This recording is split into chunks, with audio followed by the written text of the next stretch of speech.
Well, let's bring in Vedika Bahl with Truth or Fake. Vedika, good evening to you. Many of the activists on the Gaza-bound aid flotilla have returned to their home countries now after being detained last week by Israel as they attempted to deliver aid.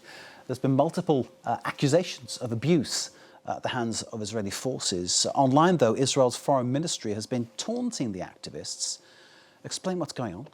Well, many of the activists on board the Global Sumud Flotilla have since returned to their home countries after being detained and then deported from Israel. The flotilla was attempting to break Israel's maritime blockade on the Gaza Strip and deliver food and aid there. And there's been multiple allegations that the activists were subject to abuse, torture, sexual violence, rape at the hands of Israeli authorities whilst held in detention. And certainly multiple foreign ministries, including Canada, Spain and Germany, have reported that their activists did have injuries when they returned home. Now, online, though, Israel is mocking these activists, saying that it is all for show. If we have a look at this post made on its official foreign ministry account, Israel says the miraculous recovery of the flotilla participants all in no time. It accuses this activist of posing injured for the cameras and then appearing healthy again in Germany. Now, this isn't the only post that the foreign ministry made taunting this activist in particular. It also made this post as well, saying it's a miracle, thank God the flotilla anarchist made a full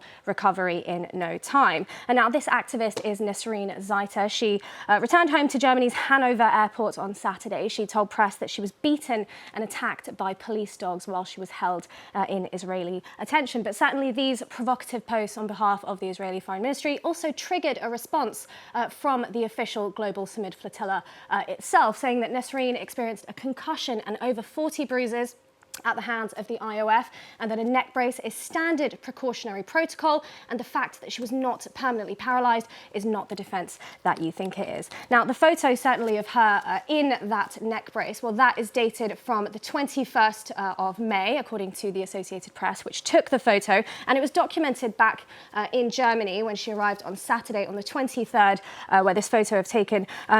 In a photo on her Instagram, she was not wearing the neck brace, but she does say in a video published on her Instagram that she certainly did sustain a neck injury and that she still had the neck pain from her detention.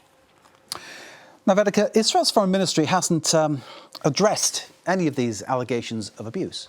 No, Mark, not directly. It hasn't. An Israeli prison spokesperson told Reuters that the allegations raised are false and entirely without factual basis. But the foreign ministry, despite sharing those posts mocking the activists, it certainly hasn't commented or said anything on the subject in particular. Now, the flotilla and the treatment of the activists on board has been at the centre of a media storm since last week, when Israel's far-right security minister Itamar Ben-Gvir posted this video on his social media of himself taunting flotilla activists who were detained by Israeli forces. It includes a clip of him waving a flag over the activists as they were hunched over on the ground with their hands zip-tied. Another clip as they lay their foreheads to the floor whilst they are encircled by armed guards. Now, this video led to immediate backlash from multiple countries whose citizens were on board the flotilla, including the UK, Canada, Spain, the Netherlands, Australia. As we know, on Saturday, France became the latest nation to ban Ben-Gvir from entering the country as well, calling these actions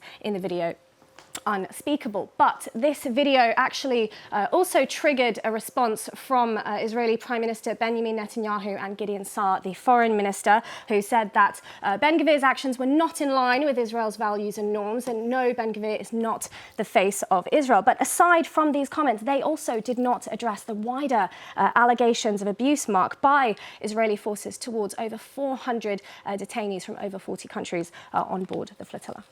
And lastly, for now, Israel's foreign ministry has highlighted a video of the flotilla activists. This is a video showing clashes in a Spanish airport.